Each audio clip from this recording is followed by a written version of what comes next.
маросими видо бо Мушаррафа Қосимова ҳунарпешаи шинохтаи тоҷик зуҳри 2 апрел дар назди манзили зисташ дар Душанбе баргузор шуд.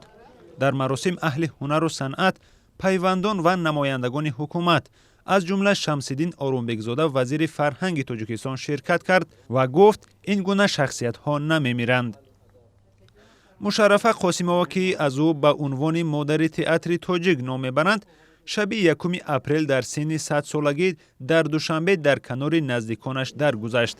ӯ вақтҳои ахир аз беморӣ ва солхӯрдагӣ ранҷ мекашид. дуруст аст ки модarbузург дар зиндагиашон душвориҳои зиндагиро бениҳоят зиёд ба китф бардоштанд. нишонаи беҳтарини модарбузург дар ҳамин сабру тоқати волоӣ. дар тӯли фаъолияти ҳунарияш Мушаррафа Қосимова дар театр ва синемо садҳо нақш иҷро кардааст.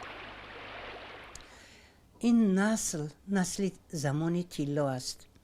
Золотой фонд мегӯянд, вақте ки аз Россия ҳамин бузургонро гусел мекунанд, аз саҳна мегӯянд ки як аср рафт. Шамсиддин Орунбекзода вазири фарҳанги Тоҷикистон дар гузашти ҳунарпешаи маъруфро талафоти бузург барои фарҳанг ва ҳунари тоҷик номид. вай гуфт Мушаррафа Қосимова яке аз бунёдгузорони театр дар Тоҷикистон ба шумор мерафт. ва шарафояти дар тӯли умри худ мо вақте ки нав ба театр омада будем,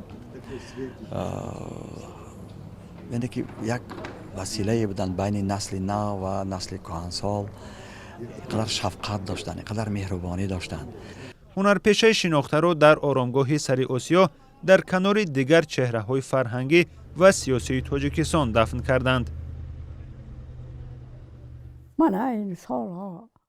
Мушаррафа Қосимова рӯзи 19 декабри соли гузашта 100 сола шуд ва дигар пайвандонаш ҳам роҳи ӯро пеш гирифтаанд.